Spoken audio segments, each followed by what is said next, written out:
Hello and good morning friends, welcome to the CEC EduSet live lecture. Dear friends, sometimes you might feel that you want to produce programs for television and video. Now the question arises, how to produce these programs? So dear friends, we would like to tell you all that in today's session we would be discussing on how to produce programs for television or I could say how to produce video programs. And for this very discussion on video and television production, we have once again with us in our studios Mr. Abbas Muzaffar. Mr. Abbas Muzaffar has given lectures on photography in our previous sessions. You might have seen him through these sessions, through those sessions where photography was discussed in detail. Now in this session he would be discussing on television and video production. Mr. Abbas Muzaffar has produced various programs both for the television as well as for the other modes, or I could say for the past 15 years he has been producing program for the various channels. So dear friends, we would like to welcome our guest Mr. Abbas Muzaffar once again, and we would like to have in-depth knowledge on how to produce programs. Hello sir, welcome to the EduSet lecture. Thank you. नमस्कार, आदाब। हम लोग आज का session start करते हैं। आज के सेशन में हम टीवी के प्रोग्राम्स या वीडियो प्रोडक्शन की बात करेंगे कि वीडियो बेस्ड प्रोडक्शन हम कैसे करते हैं। ये प्रोग्राम आप टीवी के लिए बना सकते हैं या किसी और प्लेटफॉर्म के लिए बना सकते हैं। आजकल डिजिटल मीडिया पे बहुत सारा वीडियो कंटेंट होता है। तो एसेंशियली पहले जब हम वीडियो की बात करते थे तो ज़्यादातर प्रोग्राम टीवी के लिए बनता था। अब आपके पास अलग अलग फॉर्मेट है, डिजिटल है, मतलब वेब है, स्मार्टफोन्स हैं, सबके लिए आप प्रोग्राम बना सकते हैं। तो पहली चीज़ इसमें हम सबसे पहली चीज़ की अगर बात करें तो जो अलग अलग तरह के प्रोग्राम का क्लासिफिकेशन होता है, हम कैसे डिस्क्राइब कर पाते हैं कि ये प्रोग्राम किस कैटेगरी में है और वो प्रोग्राम किस कैटेगरी में है, मतलब अलग अलग प्रोग्राम हैं। तो एसेंशियली हमारे पास ब्रॉडली दो कैटेगरी हैं जिनमें हम क्लासिफाई करते हैं। पहली कैटेगरी है फ़िक्शन की और दूसरी कैटेगरी है नॉन फिक्शन की। तो कोई भी चीज़ जहाँ पर ड्रामा इन्वॉल्व है, जहाँ पर कल्पना इन्वॉल्व है, वो सारी चीज़ें जो हैं वो फिक्शन में आ जाती हैं। और जहाँ पर हम फैक्चुअल चीज़ों की बात कर रहे हैं, जो चीज़ें जैसे हैं उनके बारे में प्रोग्राम बना रहे हैं, वहाँ पर जिन चीज़ों में कल्पना या इमेजिनेशन इन्वॉल्व नहीं है, जिन चीज़ों में आप किसी भी चीज़ के बारे में, किसी भी जगह के बारे में, किसी भी वस्तु के बारे में या कोई इंफॉर्मेशन आप दे रहे हैं, तो वो सारी चीज़ें जो हैं वो नॉन फिक्शन के स्पेस में आ जाती हैं। फर्दर नॉन फिक्शन में अगर हम कैटेगरी करें तो इसमें आपके लिए न्यूज़ है, न्यूज़ के प्रोग्राम हैं, करंट अफेयर्स के प्रोग्राम हैं, डॉक्यूमेंट्रीज़ हैं, इसके अलावा स्पोर्ट्स है, वाइल्ड लाइफ है, उसके अलावा कुकरी शो है, इवन शॉपिंग कंटेंट है, ई कॉमर्स के कंटेंट हैं, वगैरह वगैरह। मतलब ये सारी चीज़ें जहाँ पर आपकी इमेजिनेशन इन्वॉल्व नहीं है, जहाँ पर कोई ड्रामा इन्वॉल्व नहीं है, ये सारा जो है वो नॉन फिक्शन के स्पेस में आ जाता है।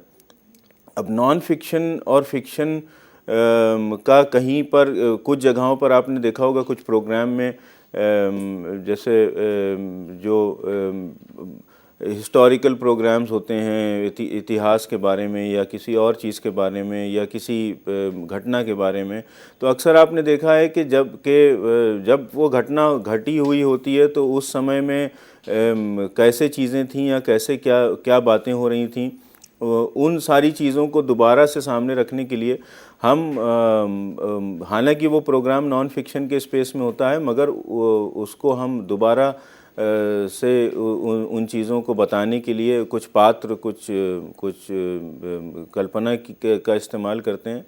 तो उस पर्टिकुलर पार्ट को हम डॉक्यू ड्रामा कहते हैं। मतलब एक डॉक्यूमेंटेड चीज़, एक चीज़ जो जिसके फैक्ट्स निर्धारित हैं, जो चीज़ें जैसे थीं वो सारी चीज़ें उसमें अंकित हैं, मगर उनको आप कैसे दिखाएंगे उसके लिए आप कुछ एक्टर्स की का इस्तेमाल करते हैं या कुछ भी अदर एलिमेंट का, शैडोज़ का इस्तेमाल करते हैं। बहुत सारे एलिमेंट हैं जिनको आप यूज़ कर सकते हैं इलेक्ट्रॉनिक मीडिया और ट्रेडिशनल मीडिया के स्पेस में।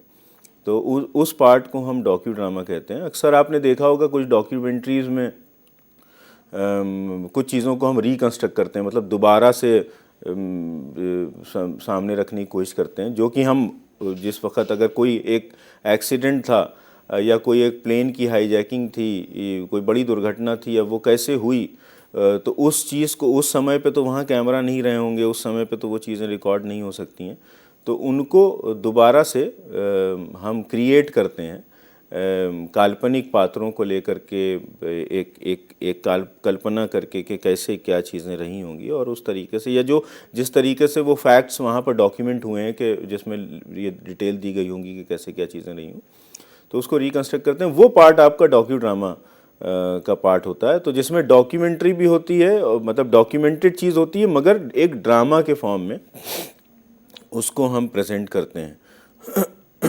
इसी तरीके से हम और भी मिक्स मीडिया के एलिमेंट्स, हम ट्रेडिशनल मीडिया के और इलेक्ट्रॉनिक मीडिया के एलिमेंट हम यूज़ कर सकते हैं उन चीज़ों के को दर्शाने के लिए कि जो चीज़ें जिस वक्त जब घटी थी तो उस वक्त हम उसको नहीं रिकॉर्ड कर पाए थे, या वो उसका रिकॉर्ड नहीं है।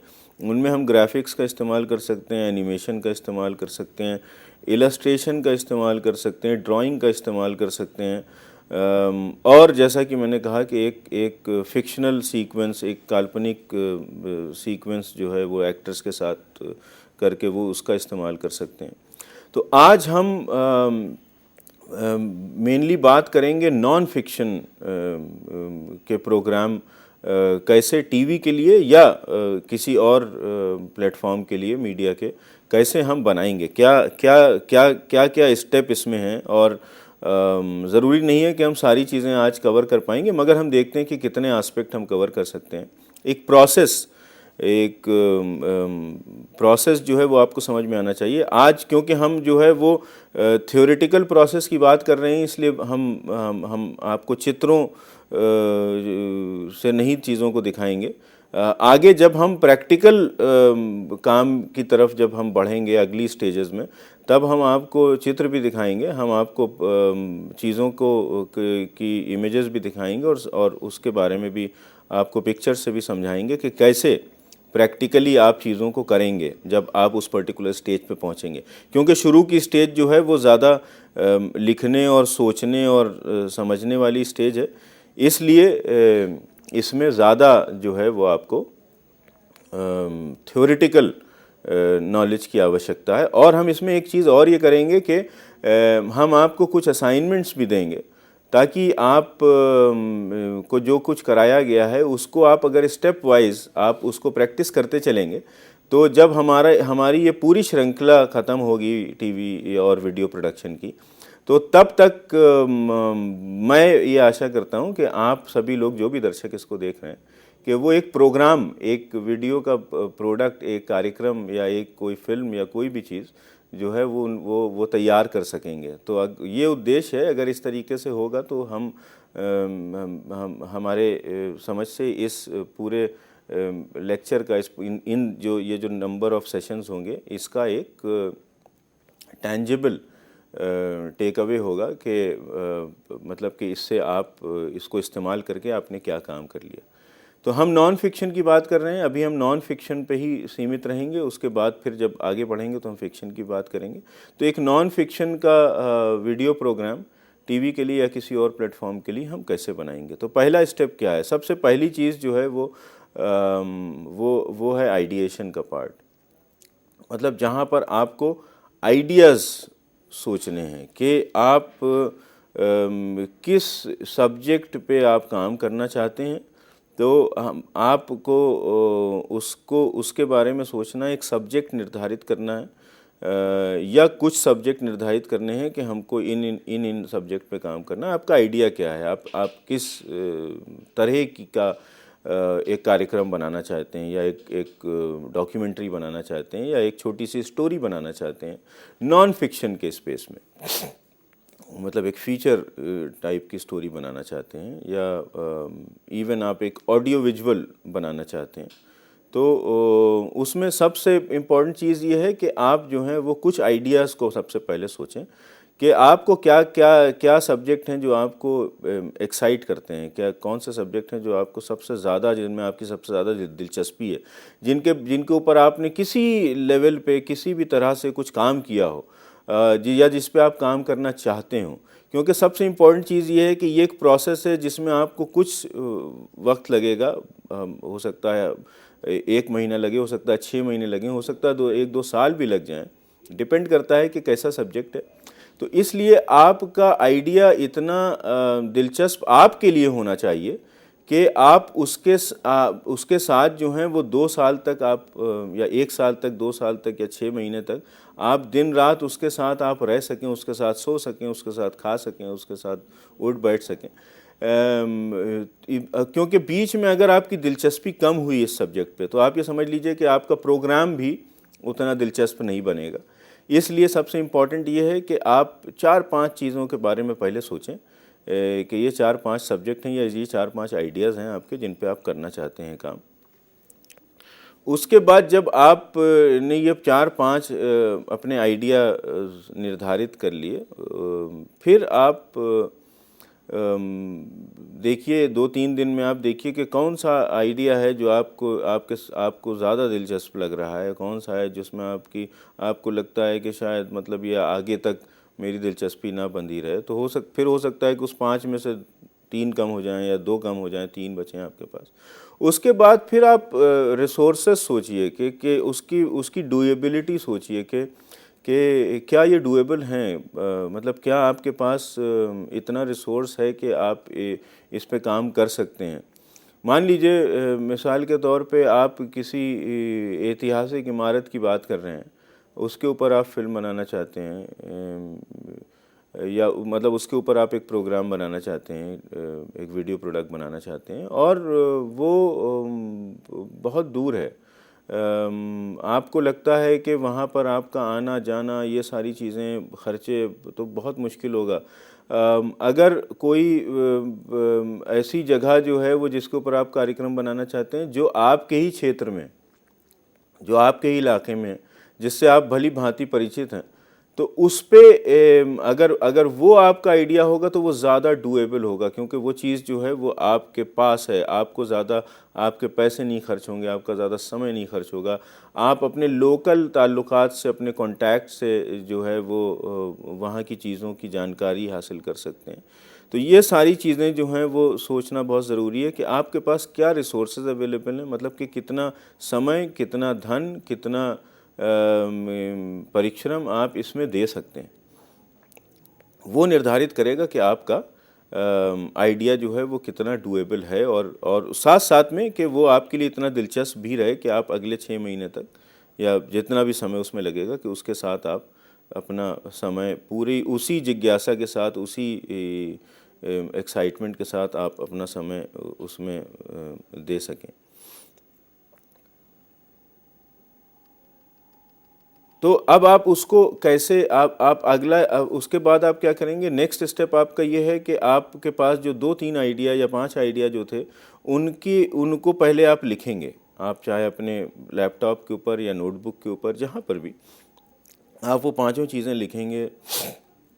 उनके बारे में 1 लाइन या 2 लाइन ज़्यादा से ज़्यादा आप लिखेंगे, और उसके बाद फिर आप उस पर मंथन करेंगे, और फिर आप जो है वो फाइनली आप उसमें से शॉर्टलिस्ट करेंगे कि कौन सा जो है वो आइडिया आपको सबसे ज़्यादा एक्साइट करता है, कौन सा सबसे, और उसके साथ डूएबल है। तो फाइनली जो है वो आपके पास एक आइडिया रह जाएगा उन 5, 6, 8, 10 जो भी आपने लिखे थे उनमें से, जिसके ऊपर आप काम करना अब शुरू करेंगे।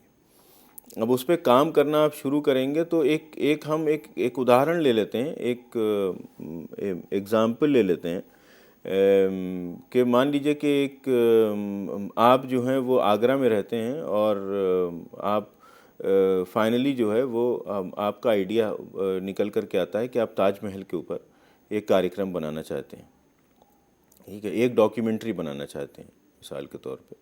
अब उसके साथ में आपको ये भी ध्यान देने की ज़रूरत है कि आपका जो प्रोग्राम होगा उसका ड्यूरेशन कितना होगा।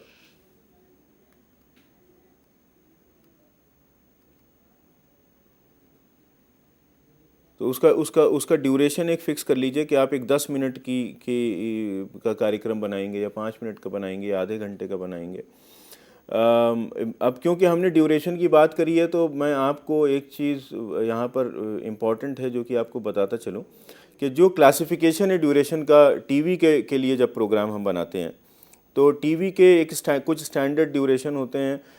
आधे घंटे का प्रोग्राम होता है या 1 घंटे का प्रोग्राम होता है और एक एक ये तो प्रोग्राम की श्रेणी है। फिर फिलर्स की श्रेणी होती है जो कि 1 मिनट से 10 मिनट तक कोई भी ड्यूरेशन हो सकता है। कोई अलग अलग टीवी चैनल की अलग अलग स्पेसिफिकेशन है, मगर स्टैंडर्ड जो है वो आधा घंटा और 1 घंटा। और आधे घंटे और 1 घंटे के प्रोग्राम में जो है वो कुछ समय जो है वो हम विज्ञापन के लिए रखते हैं।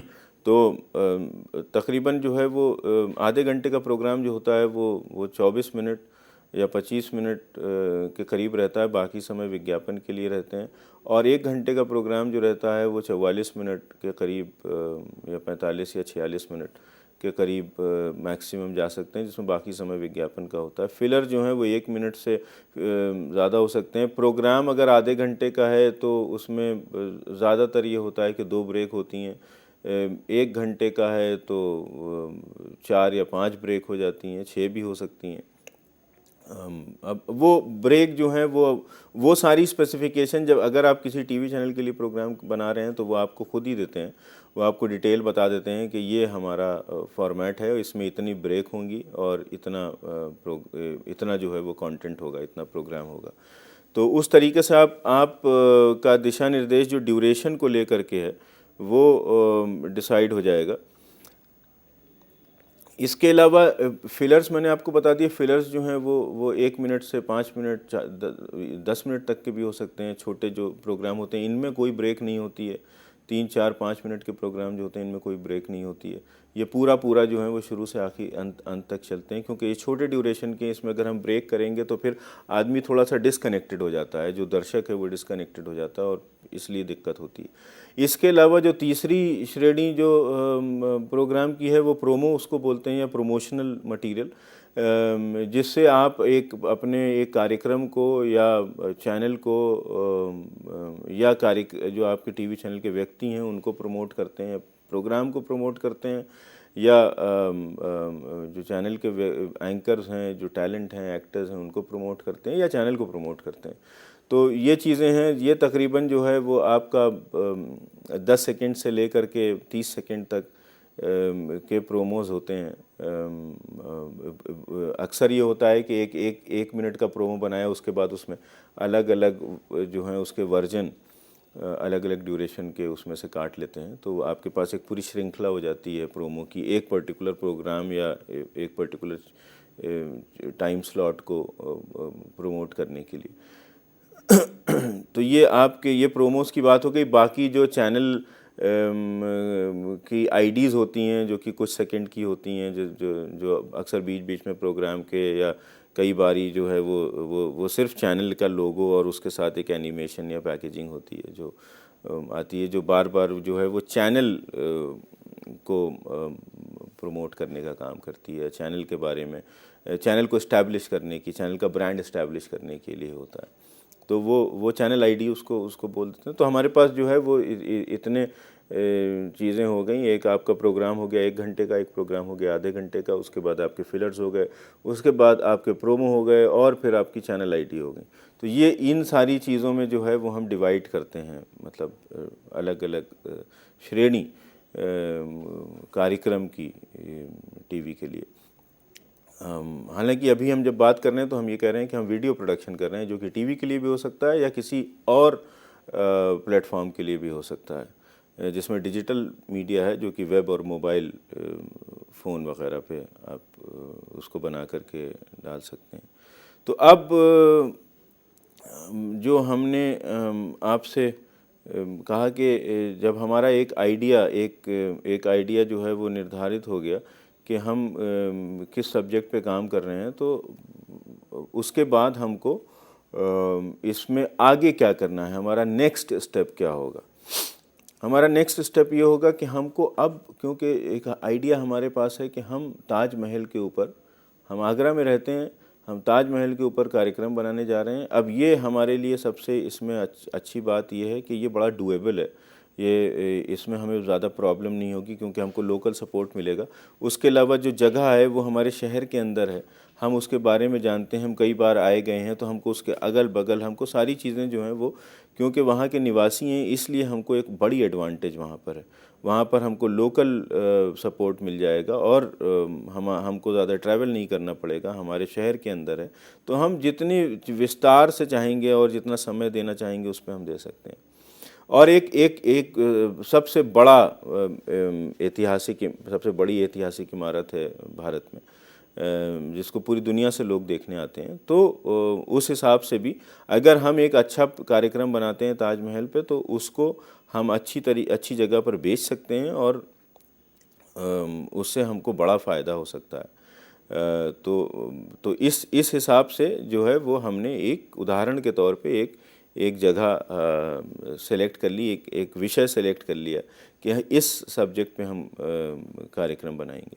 अब जो हमारा सब्जेक्ट है, अब हमको हम अपने सब्जेक्ट या आइडिया को एक्सपैंड करना है। अब हमें इसमें बात करनी है कि हम इस पे इस कार्यक्रम में किन किन चीज़ों के बारे में, अब हमारा मुख्य जो टाइटल है वो हो गया कि एक कार्यक्रम ताजमहल के ऊपर। अब हम उसमें क्या क्या चीज़ें कवर करेंगे, हम किन किन चीज़ों के बारे में बात करेंगे उस कार्यक्रम में। तो अब उस पर्टिकुलर कैटेगरीज़ को जो है वो हम आइडेंटिफाई कर लें, हम डिवाइड कर लें कि हम इतिहास के बारे में बात करेंगे, क्योंकि ऐतिहासिक इमारत है, बहुत इम्पॉर्टेंट एस्पेक्ट है, हम इतिहास की बात करेंगे कि उस इमारत की इतिहास की बात करेंगे। उसके बाद क्योंकि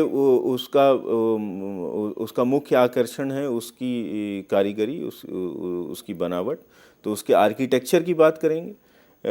उसके बाद फिर उससे संबंधित बहुत सारी कहानी किस्से हैं, धारणाएं हैं, तो उन स्टोरीज़, उन कहानियों की और उन मिथ्स की, उन मिथ्याओं की बात करेंगे। उसके अलावा बहुत सारी ऐसी गढ़ी हुई मनगढ़ंत बातें हैं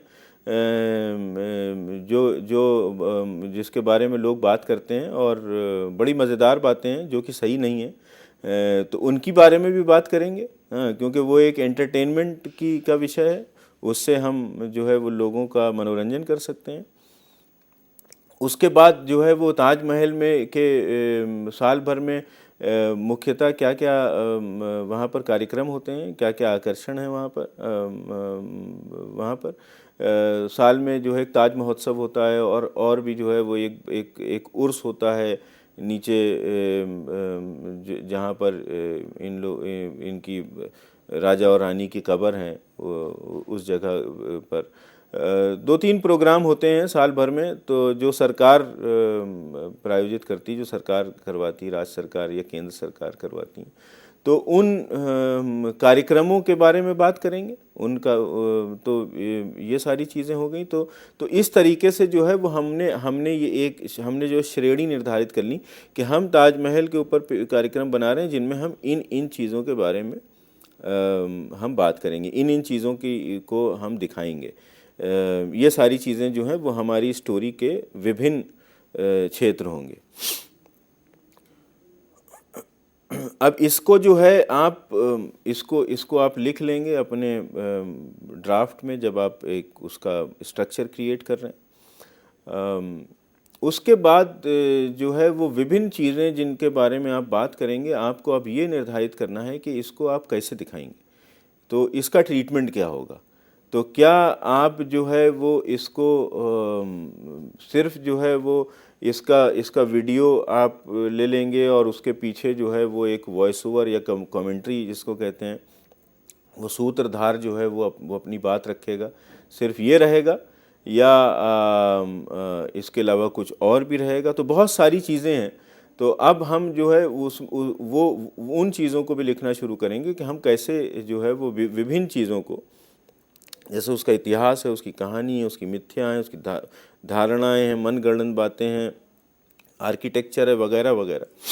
तो अब इन सारी चीज़ों में हम किस चीज़ को किस तरीके से ट्रीट करेंगे, तो हमारे पास जो है वो ट्रीटमेंट के लिए बहुत कई सारे तरीके हैं। एक तो ये है कि जो आप वीडियो कैमरा से जो आप जो तस्वीरें लेंगे, जो वीडियो फुटेज लेंगे, उसके साथ उससे आप बातों को बताएंगे अपने सूत्रधार की वॉइस ओवर से।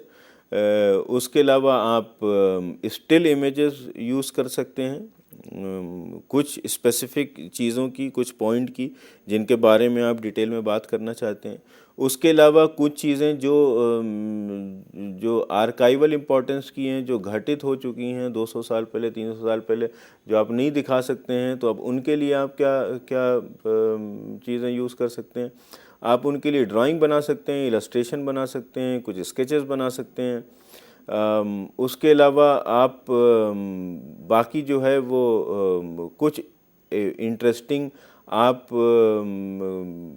आर्काइवल मटेरियल खोज सकते हैं, जो भी आपके कार्यक्रम का हिस्सा बनेगा। फिर जो है वो आप टेक्स्ट, मतलब जो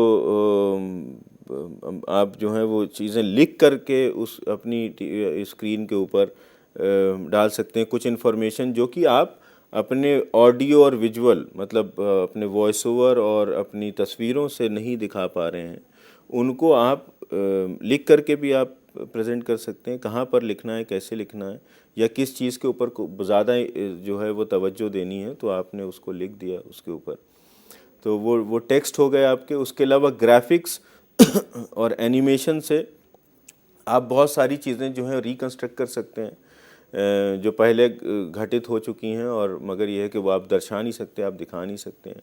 और उसके अलावा फिर आप जो है वो, जैसे हमने बात करी थी डॉक्यू ड्रामा, उसकी मदद ले सकते हैं कि आप काल्पनिक कैरेक्टर्स और एक्टर्स की मदद ले करके, और उसको जो है वो एक अपनी इमेजिनेशन यूज़ करके, या जो चीज़ें डॉक्यूमेंटेड हैं उन पे निर्धारित, आप उन चीज़ों को एक ड्रामा के फॉर्म में काल्पनिक पात्रों के साथ जो है वो दर्शा सकते हैं, जो कि डॉक्यू ड्रामा का पार्ट होगा।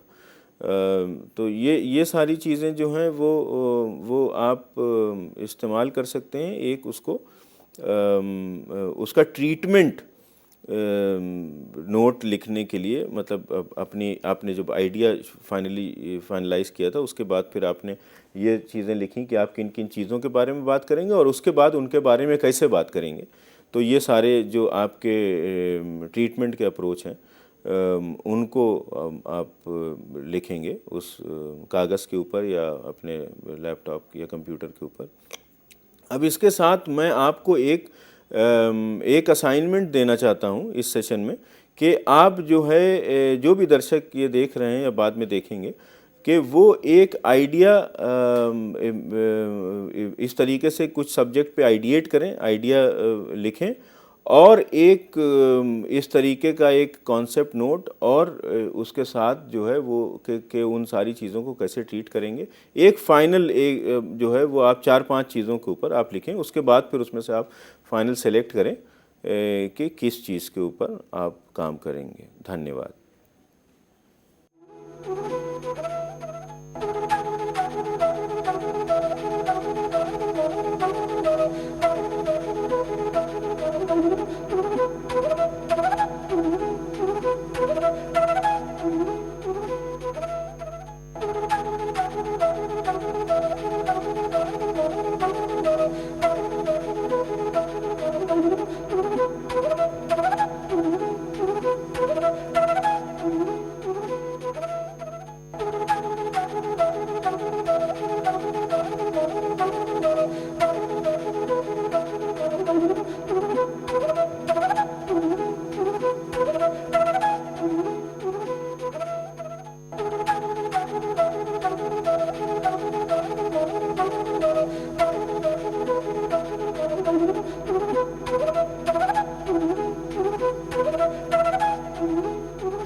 नमस्कार, आदाब। हमें उम्मीद है कि पिछले सेशन में हमने जो आपको बातें करी टीवी प्रोडक्शन की, इस श्रृंखला में हम टीवी प्रोडक्शन के अलग अलग एस्पेक्ट की बात कर रहे हैं। और एक सेशन हमने जो किया था उसमें हमने आपको बताया कि कैसे आइडिया पे काम करना है और उसके बाद उसका कैसे कॉन्सेप्ट नोट डेवलप करना है। तो हमें उम्मीद है कि आपने उस जो असाइनमेंट हमने दिया था उसके ऊपर कुछ काम किया होगा, क्योंकि हम चाहते हैं कि इस श्रृंखला में धीरे धीरे हम इस तरीके से आगे बढ़ें कि जब इस श्रृंखला का समापन हो उस समय तक आपका कोई एक प्रोग्राम बन करके तैयार हो जाए, तो साथ साथ में जो है वो प्रैक्टिस चलती रहे और उसका एक प्रैक्टिकल आउटपुट हो। इस सेशन में हम बात करेंगे कि अब हम कॉन्सेप्ट नोट जो हमने तैयार किया है उसके ऊपर आगे कैसे काम करेंगे, जबकि हम मूव कर रहे हैं अपना एक वीडियो प्रोडक्शन, एक टीवी के लिए कार्यक्रम या किसी और क्षेत्र के लिए एक कार्यक्रम बनाने की, चाहे वो टीवी के लिए हो या डिजिटल मीडिया के लिए हो, मतलब वेब और मोबाइल के लिए। तो हमने बात करी थी आइडियाज़ और कॉन्सेप्ट की कि एक फ़ाइनल हमने आइडिया सेलेक्ट किया कि हम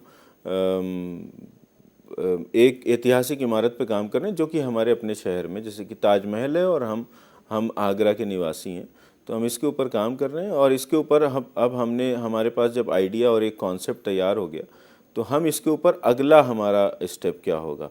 हमारा अगला स्टेप ये होगा कि हम अपने कॉन्सेप्ट को जब हमने पूरा तैयार कर लिया तो उसके बाद एक बार उसको इवैल्यूएट करें, एक बार पूरा शुरू से आखिर तक पढ़ें और समझें और उस पर ध्यान दें कि क्या चीज़ें जो हैं इसमें इम्पॉर्टेंट हैं, क्या चीज़ें जो हैं वो रेपिटिशन हो रहा है या गैर ज़रूरी हैं, जिनको हम हटा सकते हैं, जिनसे हम दर्शक को ज़्यादा आकर्षित नहीं कर पाएंगे, शायद बोरिंग हो जाए। तो वो सारी चीज़ें जो हैं वो हमारे समझ में आएंगी। तो जैसे जैसे हम, मतलब कई बार जो है कई स्टेज पर हम अपने कॉन्सेप्ट को, अपनी स्क्रिप्ट को रिव्यू करते जाते हैं, तो उससे हम उसको और जो है वो अपनी प्रोडक्ट को मज़ेदार और दिलचस्प बनाते जाते हैं और उसमें से गैर ज़रूरी चीज़ें हटाते जाते हैं, ताकि वो एक बढ़िया, एक पावरफुल, एक मज़बूत प्रोग्राम बन करके अंत में सामने आए। तो उसके लिए सबसे इम्पॉर्टेंट काम जो है वो ये है कि आपका जो कॉन्सेप्ट तैयार हो गया, आपने ये डिसाइड कर लिया कि आप किन किन चीज़ों पे बात करेंगे और कैसे करेंगे, किस तरीके से आप उसको दर्शक को दिखाएंगे, आप किन किन जो है वो टूल्स को मीडिया के आप यूज़ करेंगे, आप इलस्ट्रेशन यूज़ करेंगे या आप डॉक्यू ड्रामा करेंगे या आप आर्काइवल मटेरियल को यूज़ करेंगे या आप अपनी वीडियो से जो है वो मूविंग इमेजेस को लेंगे या आप स्टिल इमेजेस को यूज़ करेंगे या आप स्टिल इमेजेस में जो है वो कुछ आप कलाकारी करेंगे, ग्राफिक्स यूज़ करेंगे, एनिमेशन यूज़ करेंगे, वगैरह वगैरह। तो ये सारी चीज़ें तय हो गई। अब आपका जो है, जो आपके पूरे कार्यक्रम को आकार देगा, उसको उसके अंदर वज़न डालेगा, उसको दिलचस्प बनाएगा, तथ्यों को सामने रखेगा, जो क्रेडिबिलिटी जो है आपके प्रोग्राम की उसको दर्शाएगा, वो है अब रिसर्च का पार्ट। अब आपको रिसर्च का काम करना है और ये समझ लीजिए कि ये बहुत, मतलब सभी एस्पेक्ट जो हैं वो इम्पॉर्टेंट हैं टीवी का प्रोग्राम बनाने के लिए, मगर रिसर्च भी बहुत ज़्यादा इम्पॉर्टेंट है, क्योंकि यहाँ पर आप को चीज़ों को इस तरीके से देखना है कि आपके पास सारे इम्पॉर्टेंट फैक्ट्स जो हैं वो आप एक जगह पर एकत्रित कर सकें। अलग अलग जो भी आप जिन जिन चीज़ों के बारे में बात करें उन सब से रिलेटेड, उन सब चीज़ों पे आधारित। तो आपको अपने कॉन्सेप्ट की, जो आपका कॉन्सेप्ट नोट तैयार हुआ है जिसमें आप ये बता रहे हैं कि आपका ये विषय है, इसके बारे में, इसमें आप इन चीज़ों के बारे में बात करेंगे, ऐसे करेंगे, ऐसे दिखाएंगे, तो आपका आइडिया है, आपका कॉन्सेप्ट है, नोट है, आपका कॉन्सेप्ट नोट की डिटेल है, प्लस ट्रीटमेंट नोट है।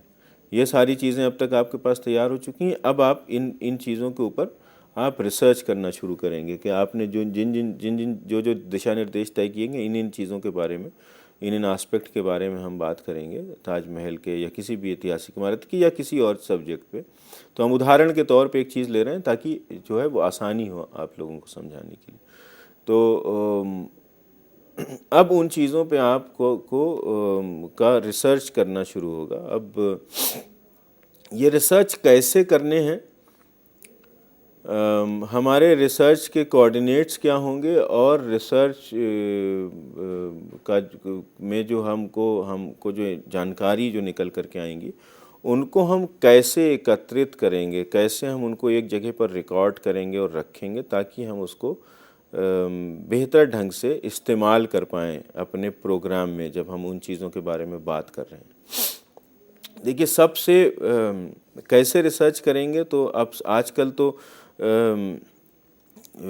कंप्यूटर एज है, इंटरनेट एज है, इससे जो है वो हमारी रिसर्च के काम में एक बहुत बड़ा सहयोग मिल जाता है कि जो भी मटेरियल आपके पास ऑनलाइन इंटरनेट पे अवेलेबल होंगे उनको सबसे पहले आप रिसर्च कर सकते हैं, वो जानकारियाँ जो हैं वो आप एकत्रित कर सकते हैं।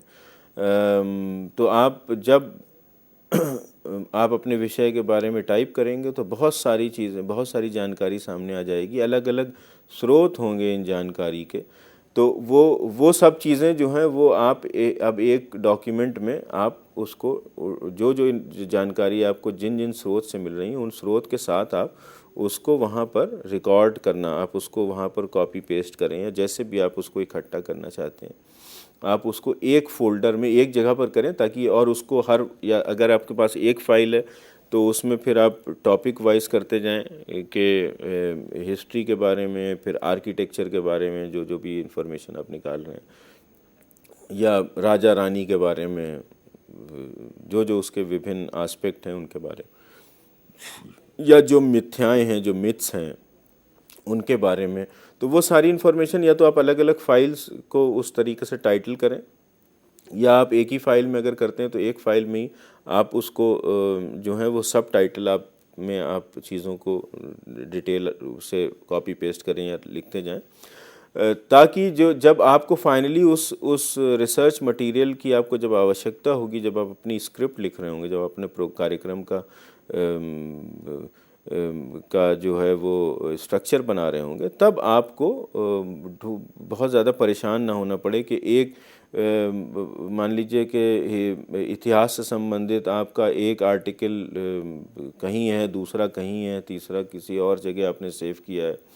तो बहुत सारी चीज़ें फिर जो आपने बड़ी मेहनत करके एक जगह पर इकट्ठा करी थी वो आपके उस तरीके से काम नहीं आ पाएंगी और वो एक बड़ा आपकी मेहनत जो है वो वेस्ट हो जाएगी।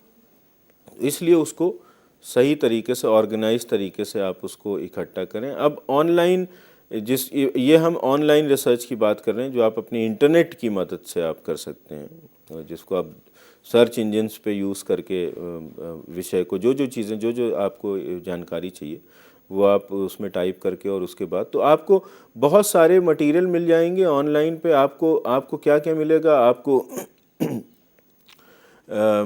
इस विषय से संबंधित किताबें मिल जाएंगी जिस पे आप कार्यक्रम बना रहे हैं। आपको उन किताबों में आपको बहुत सारे फ्री प्रीव्यू पेजेस मिल जाएंगे जिनको आप कॉपी पेस्ट करके रख सकते हैं अपनी रिसर्च के लिए।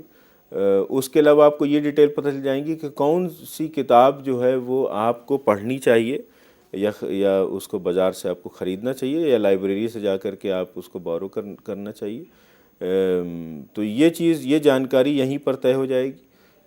मान लीजिए 10 किताबें हैं, उनमें से आपने देखा कि आप के कार्यक्रम से संबंधित आपको सबसे अच्छी जानकारी 2 किताबों में मिल रही, तो उन 2 किताबों को आपने शॉर्टलिस्ट कर लिया। फिर उसके बाद अगर आपके पास पैसा है, आपके पास बजट है, आप ख़रीद सकते हैं तो आप ख़रीद लें। आप नहीं ख़रीद सकते हैं तो आप लाइब्रेरी का पता करें कि कहाँ पर मिल जाएंगी। तो हर शहर में बहुत अच्छी लाइब्रेरी होती हैं। ख़ास तौर पे मतलब हम उदाहरण दे रहे हैं कि एक ऐसे व्यक्ति का जो कि आगरा में रहते हैं और ताजमहल के ऊपर कार्यक्रम बनाना चाहते हैं। तो आगरा में खुद जो है वो बहुत सारी लाइब्रेरी हैं और ताजमहल पे सबसे ज़्यादा जानकारी हमको वहाँ मिल सकती है। उसके अलावा ASI का दफ्तर है, उनका अपना आर्काइवल सेक्शन है। उस सेक्शन में आपको मतलब ये है कि अनगिनत लिटरेचर जो आपको मिल जाएगा, आपको शायद किसी और जगह जाने की ज़रूरत ही नहीं पड़ेगी।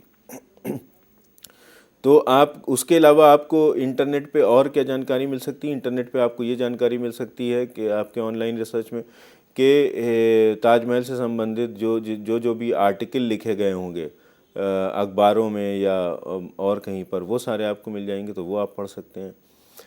उधर से आप अपनी जानकारी एकत्रित कर सकते हैं। उसके अलावा आपको क्या इंफॉर्मेशन ऑनलाइन रिसर्च में मिलेगी? आपको बहुत सारी जो हैं वो तस्वीरें जो लोगों ने ली हैं ताजमहल की, बहुत बड़ी तादाद में आपको मिल जाएंगी। उनमें से कुछ तस्वीरें जो आपको दिलचस्प लगती हैं, वो सारी आप जो है वो एक जगह कॉपी कर सकते हैं, अपने पास जो है वो उसको रिकॉर्ड में रख सकते हैं। उसके अलावा आपको पुराने नक्शे मिल जाएंगे, आपको और कुछ वेबसाइट मिल जाएंगी जिन पे कुछ अलग किस्म के जो हैं वो लोगों ने कार्यक्रम ताजमहल पे बनाए हुए होंगे, उनके वीडियोस आपको मिल जाएंगे। आपको वर्चुअल टूर्स जो होते हैं जिसमें आप घर बैठे बैठे जो है वो पूरे ताजमहल के अंदर आप देख सकते हैं और अलग अलग जगह को आप समझ सकते हैं। ये सब लोगों ने बना करके ये सब भी जो है बहुत सारी कंपनियों ने और लोगों ने बनाए हुए हैं। तो ये सारी चीज़ें भी आपको मिल जाएंगी। कई सारी और लोगों ने जो फिल्में बनाई हैं और लोगों ने जो कार्यक्रम बनाए हैं, उनके कुछ अंश या पूरे कार्यक्रम आपको इंटरनेट पे मिल जाएंगे। तो वो सारी चीज़ें आप देख सकते हैं। वहाँ से आप जानकारी ये भी एकत्रित कर सकते हैं कि वो कौन लोग हैं, और शायद और उनमें से जिन लोगों से आप उनमें से कुछ लोगों से आप बात कर सकते हैं बाद में अपनी रिसर्च के लिए, जो आपको बहुत अच्छी जानकारी दे सकते हैं। और आपको ये भी पता चल जाएगा कि क्या क्या काम हो चुका है, तो कैसे आपको किस तरह का कार्यक्रम बनाना है जो कि इन कार्यक्रमों से जो अभी तक बन चुके हैं उनसे कुछ अलग इसमें चीज़ें निकल करके आएँ, उनमें से कुछ अलग चीज़ें हों जिनकी हम बात करें। तो तभी तो वो आपका कार्यक्रम जो है वो उसमें एक नयापन होगा। नहीं तो जिस तरह के अगर 20-25 कार्यक्रम बने हैं और उनमें आपने एक और कार्यक्रम बना दिया, तो वो शायद उतना उसमें मज़ा नहीं आएगा दर्शकों को। तो ये चीज़ भी आपकी ये मदद भी आपको यहाँ से मिल जाएगी। और आपको अलग अलग स्रोत के बारे में पता चल जाएगा कि अगर आपको ताजमहल से संबंधित जानकारी एकत्रित करनी है तो आप कहाँ कहाँ जा सकते हैं। तो आपको वहाँ से संबंधित जो ASI का ऑफिस होगा, आर्कियोलॉजिकल सर्वे ऑफ इंडिया जिसको कहते हैं, उसकी जानकारी आपको मिल जाएगी। कौन कौन कंजर्वेशनिस्ट हैं, कौन कौन आर्कियोलॉजिस्ट हैं जिन्होंने उस स्ट्रक्चर के ऊपर काम किया है, उसके बारे में रिसर्च करी है। कौन कौन लोग हैं, कौन कौन हिस्टोरियंस हैं जिन्होंने वहाँ के बारे में किताब लिखी है। कौन फोटोग्राफर्स हैं जिन्होंने वहाँ के बारे में अच्छी तस्वीरें खींची हैं। ये सारी जानकारी जो है वो इससे आपको ये होगा कि उनमें से कुछ लोगों को से आप बात करके आपको ऐसी इन्फॉर्मेशन मिलेंगी जो कि आपके लिए बहुत ही उपयोगी होंगी, जिनसे आप कुछ बहुत इंटरेस्टिंग, कुछ बहुत अलग और दिलचस्प चीज़ें अपने कार्यक्रम में ला सकेंगे। तो ये हो गई आपकी ये सारी चीज़ें जो हैं। और इसके अलावा भी बहुत सारी मदद आपको मिलेगी जो कि आपकी ऑनलाइन रिसर्च है। मगर अपनी रिसर्च को यहाँ तक सीमित ना रखें, क्योंकि अगर आपको किसी भी प्रोग्राम के कंटेंट को उसके सब्सटेंस को आपको मजबूत बनाना है, तो इंटरनेट और ऑनलाइन रिसर्च जो है वो सिर्फ आप के रिसर्च का समझ लीजिए कि एक तरीके से दिशा निर्देश तय करता है। वो आपकी रिसर्च जो आपको ऑनलाइन प्लेटफॉर्म से मिलेगी, जो आपको इंटरनेट के थ्रू मिलेगी, वो शायद आपकी तकरीबन 20 या 25% रिसर्च का ही हिस्सा होगा। उसके बाद आपको क्या करना है, असली रिसर्च, असली जो मटेरियल आपको मिलेगा वो आपको किताबों में मिलेगा। किताबों में आपको जो है वो चीज़ें मिलेंगी। तो कम से कम 2 या 3 किताब जिस भी सब्जेक्ट के ऊपर, जिस भी आइडिया के ऊपर आप काम कर रहे हैं, तो कम से कम 2 या 3 किताब ऐसे राइटर्स, अगर हिस्टोरिकल मॉन्यूमेंट है तो ऐसे हिस्टोरियन जिनका जो है वो जिनका एक नाम है, जिनकी क्रेडिबिलिटी है, कि उनकी इन्फॉर्मेशन पे लोग सहमत हैं, तो उन लोगों की किताबें जो हैं वो आपको पढ़नी है। क्रेडिबल बुक्स जो हैं वो कम से कम 2-3, जिधर से आपको सॉलिड रिसर्च का मटेरियल मिलेगा, जो आप अपने कार्यक्रम के कंटेंट में यूज़ कर सकेंगे उसको मजबूत बनाने के लिए, कि आपके कार्यक्रम पे जो है वो ऐसे ही कोई उंगली नहीं उठा सकता है कि साहब आपने गलत बताया है, क्योंकि आपके पास सोर्स हैं और आपके पास क्रेडिबल सोर्स हैं। तो वो ये चीज़ बहुत इम्पॉर्टेंट है। तो ये सब किताबें जो हैं और ये सारे मटेरियल जो है वो जो आपको ऑनलाइन नहीं मिलेंगे, क्योंकि आप समझिए कि एक 200 साल, 300 साल, 400 साल पुरानी इमारत है या विषय है जिस पे आप काम कर रहे हैं। इंटरनेट आपके पास अभी 10 साल, 15 साल, 20 साल से है।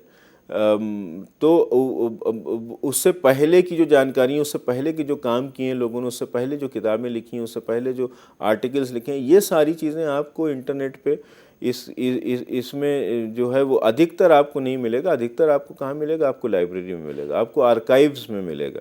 आर्काइव्स में आपको पुराने मैप मिलेंगे, पुराने नक्शे जो होते हैं वो मिलेंगे, जो कि आपके भारत की स्वतंत्रता से पहले के हैं या उस पीरियड के हैं। जो कुछ भी इंफॉर्मेशन है वो आपको पुरानी आर्काइव्स में, इमेजेस, नक्शे, चित्र, पेंटिंग, ये सारी चीज़ें जो हैं वो आपको आर्काइव्स में मिलेंगी। उस ज़माने के ख़त, उस ज़माने के राजकीय फरमान, ये सारी चीज़ें जो हैं वो आपको वहाँ से मिल जाएंगी। तो आप जब अपने कार्यक्रम को संजो रहे होंगे, जब आप उसका एक स्ट्रक्चर तय कर रहे होंगे, उसकी सब्सटेंस आप उसमें डाल रहे होंगे, तो उसके लिए आपको ये सारी चीज़ें जो हैं वो, आपकी रिसर्च भी जो है वो आपकी दिशा निर्देश में बहुत सारे बदलाव ला सकती है। हो सकता है कि पहले जो आप सोच रहे हो कि हम इस तरीके से प्रोग्राम को लेकर के चल रहे हैं, जब आप अपनी रिसर्च करने लगेंगे तो आपको बहुत सारी नई चीज़ें आपके सामने आएंगी और बहुत सारे आपके दिशा निर्देश बदल सकते हैं और वो उस तरफ आपको ले जा सकते हैं जो कि आपके कार्यक्रम को और भी बेहतर, और भी उसमें नयापन, और भी उसको मनोरंजक कर सकते हैं। तो ये इम्पॉर्टेंट है। उसके अलावा अब ये सारी चीज़ें तो जो हो गई, जो आपको लाइब्रेरी और किताबी ज्ञान जो आपको मिलेगा, इसके जो ज्ञान जो है वो जो लोगों ने फिल्म बनाई हैं या किताबें हैं या चित्र हैं या नक्शे हैं या आर्काइवल चीज़ों की चीज़ें हैं, उन सब से तो आपको जो उसका इतिहास और उसका आर्किटेक्ट और वगैरह वगैरह, उसके बारे में आपको सारा ज्ञान मिलेगा, जिसको आप डॉक्यूमेंट करेंगे, जिसको आप एक जगह पर रखेंगे अपनी रिसर्च के लिए।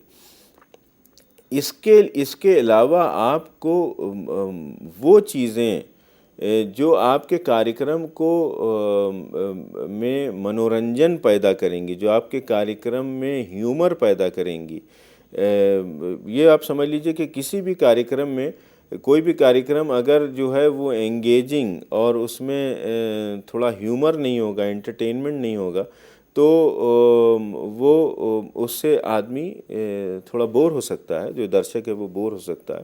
तो वहाँ पर थोड़ी देर देखने के बाद वो हट जाएगा। तो आपके पास जानकारी के साथ साथ मनोरंजन बहुत आवश्यक है, जिससे आप दर्शक को बांध के रख सकते हैं। इसलिए इसके लिए आपको रिसर्च में आपको कहाँ से मटेरियल मिलेगा, कहाँ से आपको सब्सटेंस मिलेगा, इसके लिए आप जो साइट है उसको विज़िट करेंगे। जो भी जगह है, जो भी आपका विषय है, अब हम क्योंकि उदाहरण ले रहे हैं एक आगरा के निवासी की जो कार्यक्रम बना रहे हैं ताजमहल के ऊपर, तो इसलिए हम बात कर रहे हैं ताजमहल की, उसको उनके क्षेत्र में, उनके शहर में।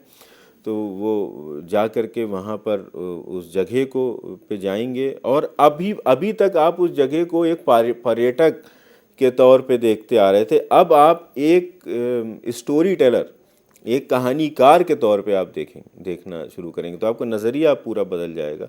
आपने जो रिसर्च करी है उसमें बहुत सारी चीज़ें जो हैं वो आपके सामने ऐसी आई होंगी जिनके बारे में आपने सोचा भी नहीं हो।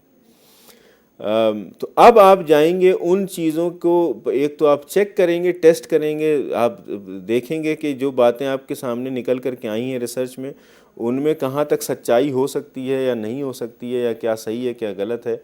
तो उन चीज़ों को आप वेरीफाई एक तरीके से करते हैं जब आप साइट के ऊपर खुद जाते हैं, जब उस लोकेशन के ऊपर खुद जाते हैं, जिस लोकेशन के ऊपर, जिस साइट के ऊपर आप कार्यक्रम बना रहे हैं।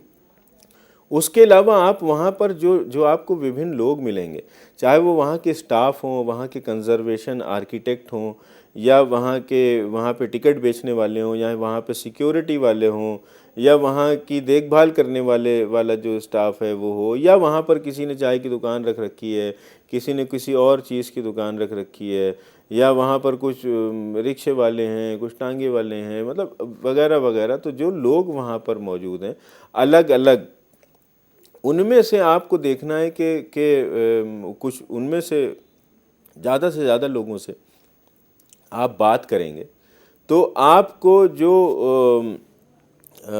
वहाँ के रोज़ आना के परिप्रेक्ष्य में जो चीज़ें, जो घटना घटती हैं, जो चीज़ें होती हैं, कैसे लोग आते हैं और क्या देखते हैं, और उन लोगों का भी एक नज़रिया क्या है उस ऐतिहासिक इमारत के बारे में, वो सारी चीज़ें आपको मिलेंगी। ये सारी जो कॉन्वर्सेशन है, ये सारी जो बातचीत है, इसको जब आप करें तो अपने मोबाइल फ़ोन पे उसको रिकॉर्ड करके रखें, क्योंकि ये आपके कार्यक्रम में जो है वो मनोरंजन लेकर के आएगा। ये सारी चीज़ें आपके कार्यक्रम में इस तरह का कंटेंट लेकर के आएंगे जो कि आपके दर्शक को बांध करके रख सकता है। इसमें कुछ ह्यूमर होगा, कुछ मज़ेदार बातें होंगी, ये सारी चीज़ें जो हैं वो बाद में आपकी स्क्रिप्ट का हिस्सा बन सकती हैं। तो ये आपके रिसर्च का एक इम्पॉर्टेंट हिस्सा है कि जब आपने पहले तो आपने बैठ करके आपने ऑनलाइन इंटरनेट पे चीज़ें पता करी, उसके बाद और आपने जो है वो कार्यक्रम जो पहले बने हुए वो सब देखे वगैरह वगैरह, ये सारी चीज़ें करी। फिर उसके बाद आपने आर्काइव और लाइब्रेरी में जा कर के जानकारी एकत्रित करी, और उसके बाद आपने कुछ और सब्जेक्ट के एक्सपर्ट हैं जिन्होंने फिल्में बनाई हैं, जिन्होंने कार्यक्रम बनाए हैं, या जिन्होंने चीज़ें लिखी हैं, या इतिहासकार हैं, इन लोगों से आपने बात करी। तो ये सारी जानकारी आपके पास इकट्ठा हुई। अब जो है वो जब आप साइट के ऊपर गए तो आपका नज़रिया अलग है और आप हर चीज़ को देख रहे हैं। तो अब जा कर के वहाँ पर आप साइट रिसर्च करेंगे, बहुत सारी नई चीज़ें जो हैं वो आप ऑब्ज़र्व करेंगे, वो निकल कर के आएंगी, जो आपका दिशा निर्देश इस बारे में तय करेंगे कि कैसे आप कार्यक्रम बनाएंगे जो कि उन कार्यक्रमों से विभिन्न होगा जो अब तक बना है। तो इसके लिए आप वहाँ पर लोगों से बात करेंगे, आप उन क्षेत्रों में जाने की कोशिश करेंगे जिन क्षेत्रों के बारे में ज़्यादा बातें नहीं करी गई हैं, और जिन क्षेत्रों के बारे में आपको जानकारियाँ आपके रिसर्च के थ्रू मिली हैं। तो ये सारी चीज़ें जो हैं वो आपको के कार्यक्रम को एक नया दिशा निर्देश दे सकती हैं, जिसमें आपका कार्यक्रम जो है वो उसमें कुछ नया हो, कुछ अलग हो। क्योंकि एक चीज़ जो बन चुकी है उसी को अगर हम रिपीट करते जाएंगे तो वो कुछ मज़ेदार नहीं होगा, लोग नहीं देखेंगे। अब आपको इसके साथ साथ आपको क्या करना है कि जब आप साइट विज़िट कर रहे हैं तो साथ साथ में जिन चीज़ों पे जो चीज़ें आपके ध्यान आकर्षित करती हैं उन चीज़ों की आप तस्वीर लेते जाएं। ऐसे रैंडम तस्वीरें भी, जनरल भी तस्वीरें लेते जाएं लोगों की, कौन क्या कर रहा है आसपास, कोई अच्छे मोमेंट, ये सारी तस्वीरें आप लेते जाएं। अलग अलग जब हम विषयों की बात कर रहे हैं कि जब हम एक ऐतिहासिक इमारत के बारे में बात करेंगे तो उनमें से किन किन परिप्रेक्ष्य में बात करेंगे, तो उन परिप्रेक्ष्य से संबंधित तस्वीरें आप लेते जाएं, चाहे वो कलाकारी की हो, चाहे वो इतिहास से संबंधित हो, चाहे वो किसी बात को दर्शाती हो, किसी युग को दर्शाती हो। तो ये सारी तस्वीरें भी आप साथ में लेते रहें। ये तस्वीरें जो हैं वो बाद में आप, हो सकता है कि ये आपके कार्यक्रम का हिस्सा बन जाएं और हो सकता है नहीं भी बने, मगर ये सब आपके रिसर्च का हिस्सा है, जिससे आप जब अपना पूरा रिसर्च जब आप एकत्रित करके और फिर बैठेंगे आप अपने कार्यक्रम को लिखने के लिए, किस स्ट्रक्चर बनाने के लिए, तब ये सारी चीज़ें जो हैं वो आपको हर एक स्टेप पे आपकी मदद करेंगी।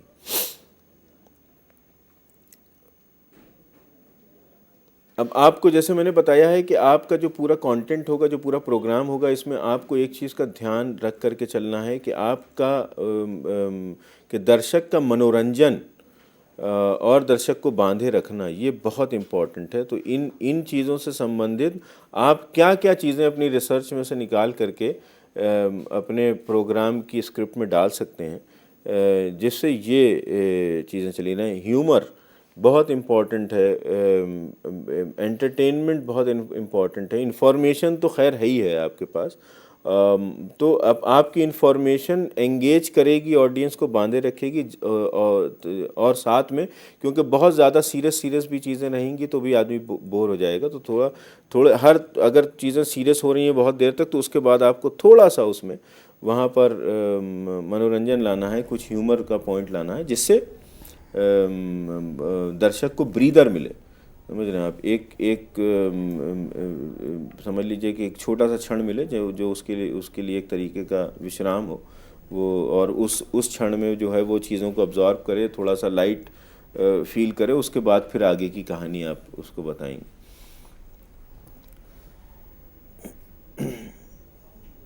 सब्जेक्ट एक्सपर्ट की हमने बात करी थी कि आपको विभिन्न सब्जेक्ट एक्सपर्ट से आपको बात करनी चाहिए जिससे आपको अलग अलग परिप्रेक्ष्य में से संबंधित जानकारी मिलेगी। आपको इतिहासकारों से बात करनी पड़ेगी इसमें। इस जो कार्यक्रम के परिप्रेक्ष्य में हम बात कर रहे हैं, हो सकता है कि दूसरा कोई कार्यक्रम हो, दूसरा सब्जेक्ट हो, वो किसी ऐतिहासिक इमारत के बारे में ना हो, किसी व्यक्ति के बारे में हो, तो वहाँ पर जो है वो आपके स्रोत जो हैं रिसर्च के वो बदल जाएंगे। क्योंकि यहाँ पर हम एक उदाहरण की बात कर रहे हैं कि ताजमहल हमारे कार्यक्रम का विषय है, इसलिए हमको किन किन लोगों से बात करनी होगी, हमको इतिहासकारों से बात करनी होगी, हमको उन